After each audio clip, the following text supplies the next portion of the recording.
Life doesn't move in a straight line. It moves in seasons. Just like the year turns from winter to spring, from summer to fall, we move through periods of growth, abundance, loss, and rest. None of these seasons are mistakes. Each one has a purpose, even when it doesn't feel that way at the time. Spring is the season of beginnings. It's when hope returns after a long stretch of waiting. In life, spring shows up as new ideas, fresh energy, and the quiet excitement of possibility. You feel something stirring again, not fully formed, but alive. Spring asks for patience and courage because growth in this season is fragile. It requires nurturing, not pressure. What's starting now doesn't need to be rushed. It needs time to take root. Summer is the season of momentum. This is when effort feels lighter and progress is visible. Confidence grows because work is being rewarded. Life feels fuller. Summer invites you to stay present, to appreciate what's working, and to recognize the results of consistency. But summer can also tempt you to forget that seasons change. Nothing blooms forever, and that's not a failure, it's the rhythm of life. Fall arrives with reflection. It's the season of transition when things begin to slow and clarity deepens. In life, fall is often when you let go of what no longer fits. Old habits, old roles, old expectations. There's a quiet wisdom in this season, an understanding that not everything is meant to be carried forward. Fall teaches acceptance. It reminds you that release is not loss, but preparation. Then comes winter, the season many people fear. Winter feels still, heavy, and isolating. In life, winter can look like exhaustion, grief, uncertainty, or simply not knowing what comes next. Progress is hard to see, motivation fades, but winter is not empty, it's restorative. Beneath the surface, strength is being rebuilt, roots deepen, identity forms. Winter is where resilience is created, even when it feels like nothing is happening at all. The mistake many people make is believing they should always be in summer, always productive, always moving forward. But life doesn't work that way. Each season demands something different from you. What looks like stagnation may actually be preparation. What looks like an ending may be the beginning of something more aligned. Understanding seasons allows you to stop fighting where you are. Instead of asking, "What's wrong with me?" you begin asking, "What is this season teaching me?" And that shift brings relief. It replaces frustration with awareness and self-trust. You're not behind if you're in winter. You're not reckless if you're in spring. You're not complacent if you're in summer. You're not failing if you're in the fall. You are simply human, moving through cycles that shape you. Life asks you to meet each season with patience, to honor what it offers without forcing what comes next. Growth happens when you allow yourself to be where you are while trusting that change is already underway. No season lasts forever, and no season is wasted. Wherever you find yourself now, let it be enough. The next season will come in its own time.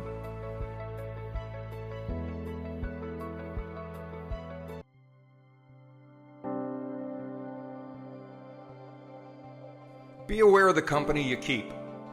Certain people bring out the best in you, while others, they bring out the worst.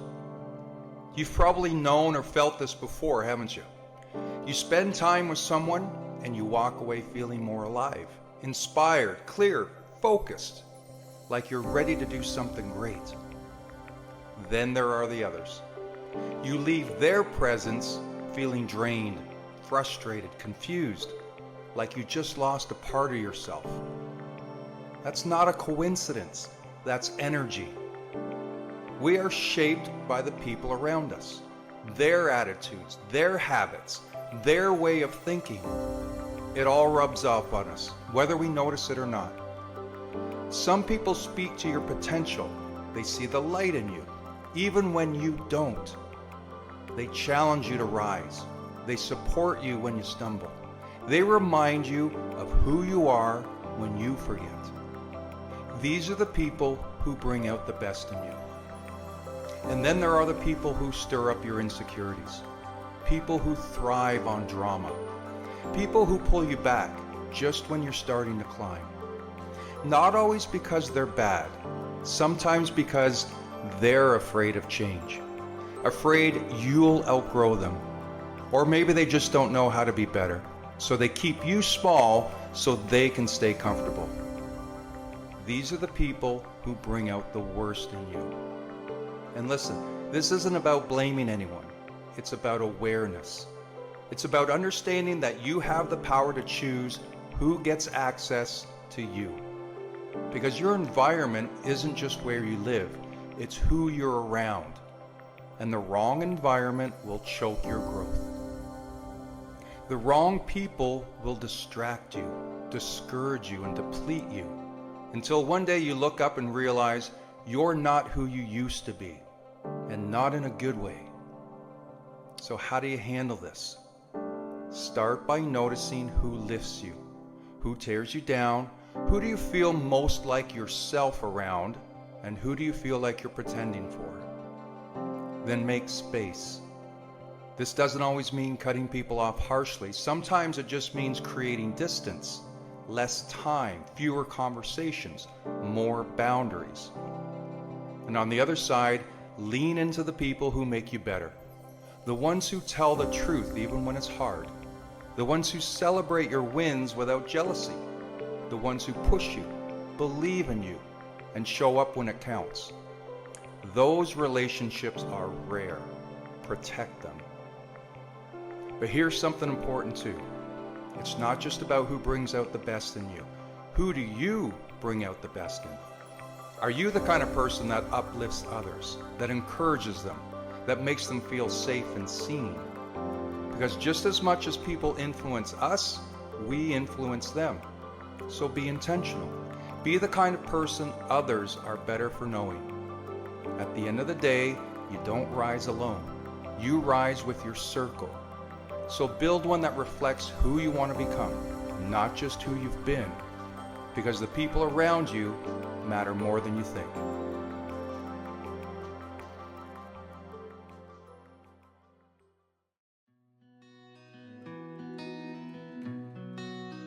At some point, we all ask ourselves, will anything I do actually matter? The truth is, you are leaving a mark on this world, whether you realize it or not. Every action, every word, every choice, it's all creating ripples.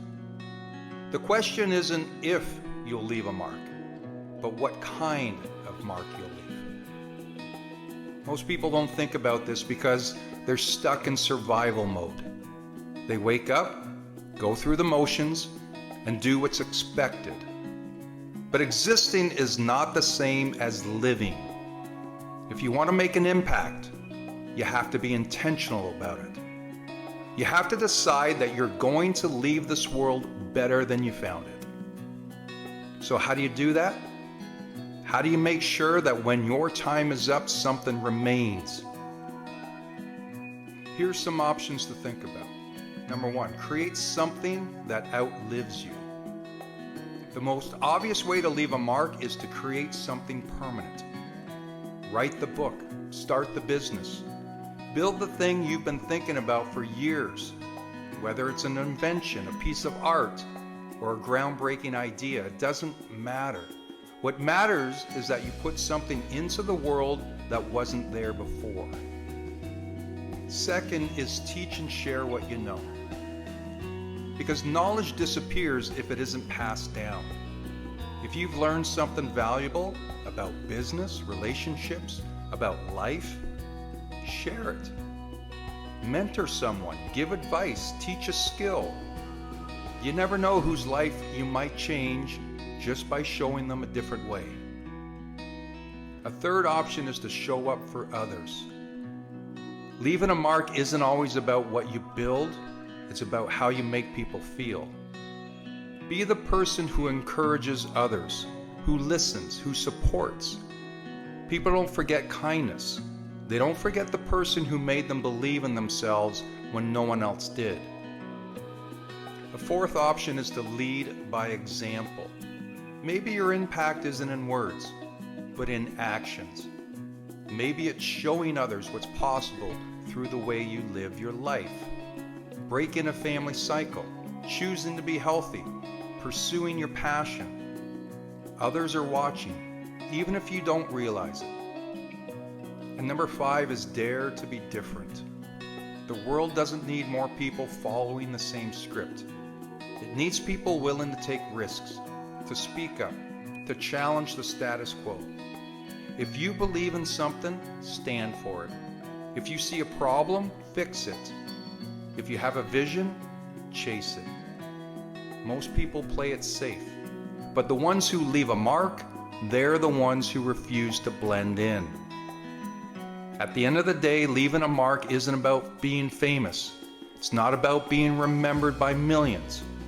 It's about making a difference in the places you can, in the lives of the people around you. It's about knowing that because you were here, something changed. So don't wait. Don't talk yourself out of it. Start today. Do the work. Make an impact and leave your mark.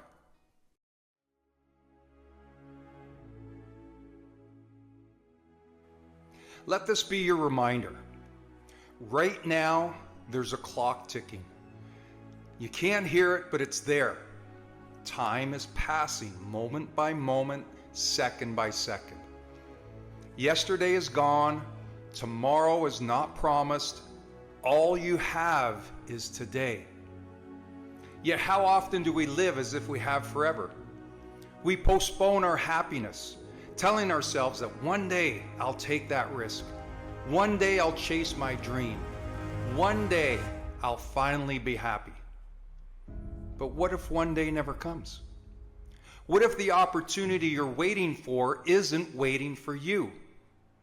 What if the love you keep pushing away doesn't wait until you're ready? What if the time you think you have isn't guaranteed? Today is the only thing you own.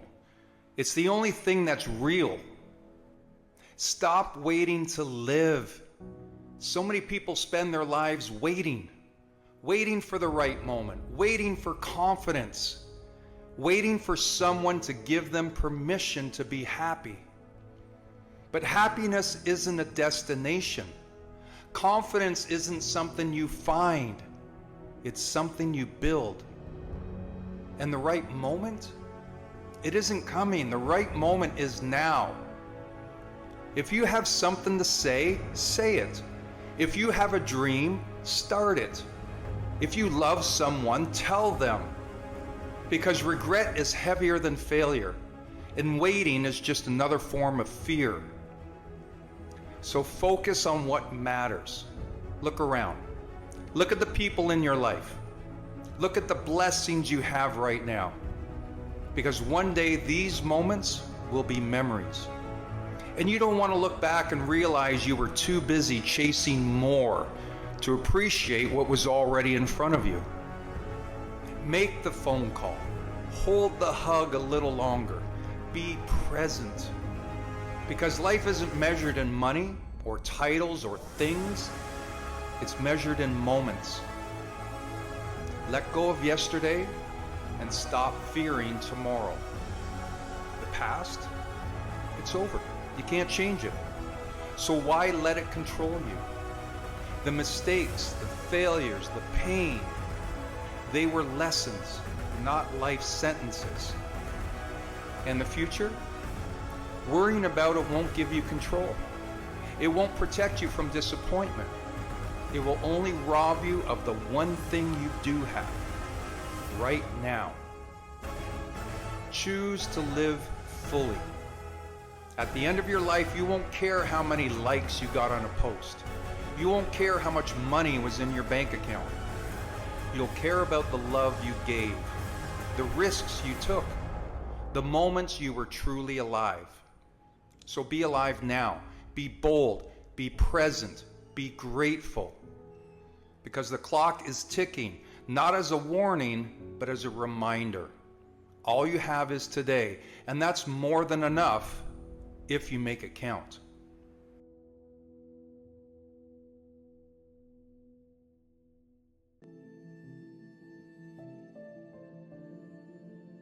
There will be moments that test everything inside you.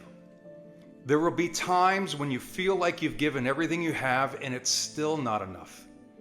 Days when doubt creeps in and you wonder if you're just wasting your time. But hear this, you can't lose as long as you don't quit. Every great success story has one thing in common: perseverance. The people who make it, who reach the top, who turn their dreams into reality aren't the ones who've never failed, they're the ones who refuse to stay down. How many people give up just before the breakthrough? How many quit when the results don't come fast enough? How many let their temporary failure define them permanently? The difference between those who win and those who don't isn't talent. It isn't luck, and it's not resources. It's the decision to keep going when most people stop. And maybe you've been working on something for months, even years, and you feel like you're running in circles. Maybe you've faced rejection so many times that you're starting to believe the world is telling you to quit. Maybe you're exhausted from fighting battles no one else sees. But quitting only guarantees one thing: you never win. If you keep going, there's still a chance. If you refuse to stop, you keep the door open. And if you push forward even when it hurts, even when it feels impossible, you give yourself the opportunity to rise. And that's the difference. Successful people weren't handed their victories, they earned them. They struggled, they failed, they doubted themselves, but they never quit. The marathon runner doesn't win because the race was easy, they win because they kept running. The entrepreneur doesn't succeed because they never failed, they succeeded because they failed, learned, adapted, and kept moving. The artist doesn't create a masterpiece because inspiration never ran dry. They create because they painted when no one was looking, when the self-doubt was loud, when they thought about giving up, but didn't. You will have moments where you feel like giving up. That's normal. You will have moments where quitting seems like the logical choice. That's expected. But the ones who keep going are the ones who rewrite their story. So whatever you're facing right now, whether it's a goal that feels out of reach, a dream that seems impossible, or a battle that's wearing you down, don't quit. Take a break if you must. Step back, reassess, breathe, but then get back in the fight. Because as long as you don't quit, you haven't lost. And that means victory is still yours to claim.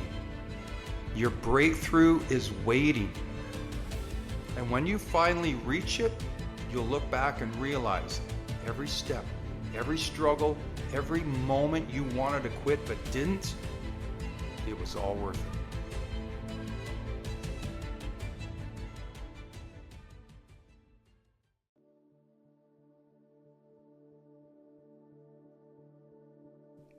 You know what kills more dreams than failure? Procrastination. Not rejection, not bad luck, not lack of talent, the simple act of waiting. Waiting for the right time, waiting to feel ready, waiting for motivation to move you. Procrastination is a lie we tell ourselves. It disguises itself as logic, like I'll start when I have more time. It disguises itself as self-care, like I don't want to rush into it. It disguises itself as strategy, like I'm waiting for the perfect opportunity. But beneath all of that is fear, self-doubt, and comfort. And the longer you wait, the heavier the weight of inaction becomes. Procrastination has a cost. Every time you put something off, you pay a price. You pay in stress, because the task never really leaves your mind. You pay in opportunity because doors close while you hesitate. You pay in confidence because every delay teaches your brain that you can't follow through. One day turns into 1 week. 1 week turns into 1 year. And then one day you wake up realizing that you let time steal what could have been yours. So start before you feel ready. Here's what most successful people understand. You don't wait until you're ready. You get ready by starting. No one ever feels fully prepared before launching their first business. No one ever feels completely confident before stepping into the gym for the first time. No one ever knows exactly what to do before taking the first step, but the difference is they start anyways. The first draft won't be perfect. The first attempt won't be flawless, but movement beats waiting every single time. So here's how to break the cycle of procrastination. If you want to defeat procrastination, stop thinking in terms of huge goals. Instead, focus on one small action you can take right now. You want to write a book? Write 1 paragraph today. Want to get in shape? Do 10 push-ups now. Want to start a business? Research for 10 minutes today. Because once you begin, something magical happens. Momentum takes over. What was once overwhelming becomes manageable. What was once terrifying becomes exciting. What once seemed impossible becomes part of your reality. The time will pass anyway. 5 years from now, you'll look back on today. So will you be proud of what you started? Or will you be full of regret because you kept waiting? Because here's the thing, the time will pass either way. You can either use it or waste it. You can either build or wish you had. You can either start now or watch someone else do what you were too afraid to begin. The choice is yours. There will never be a perfect time. You will never feel completely ready. But the longer you wait, the further you push your dreams into the distance. So stop waiting, stop hesitating, start now.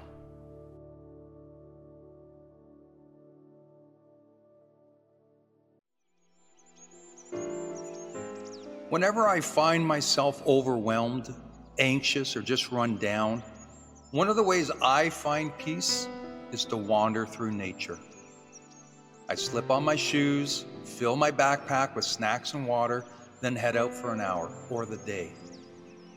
There's something about breaking up the routine and connecting with nature that soothes my soul. It's my time, it's for me, and it's what I need. Now, whether it's nature or just in your own space, I strongly recommend you get lost so you can find yourself again. In a world that never stops moving, we forget to pause. We forget to step away. We forget that sometimes the only way to truly move forward is to first step back. You've been running, chasing your goals, meeting deadlines, answering messages, showing up for everyone but yourself. And somewhere in the chaos, you lost touch with you. There are days you feel it, don't you? That nagging sense that something's missing. That voice deep inside whispering, this isn't it. This isn't who I am. I need a moment to breathe. So take it. Give yourself permission to get lost. Not lost in distractions, not lost in the noise, but lost in a way that allows you to return to yourself. There is power in stepping away. Think about the last time you truly disconnected. No screens, no obligations, no expectations, just you and your thoughts and the world around you. At first, it's going to feel uncomfortable. When the noise fades, you're left with nothing but yourself. And for some people, that's terrifying. But if you sit with it long enough, clarity begins to rise. You begin to remember what matters. You begin to see what's been weighing you down. and you realize that half the things you were stressing over weren't even worth your energy. It's time to regroup, recenter, and return stronger. The people who change their lives are the ones who dare to step away long enough to reimagine what's possible. The best ideas, the boldest decisions, the deepest insights, they don't come when you're drowning in daily tasks. They come in the stillness. They come when you're out in nature, when you're traveling alone, when you're journaling at sunrise, or when you allow yourself to breathe without an agenda. And when you return different. You return clearer. You return ready. Sometimes the only way to find your path is to lose sight of everything else for a little while. Your reset is waiting. You don't need permission. You don't need an excuse. You don't need to justify why you're taking time for yourself. You just need to do it. Disappear for an hour, a day, or a week, whatever you choose. Book that solo trip. Turn off your phone. Drive with no destination. Let the world wonder where you've gone while you rediscover who you are. And when you come back, you won't be just rested. You'll be realigned. You may feel lost right now. That's okay. It just means it's time for this. I strongly recommend you get lost so you can find yourself again.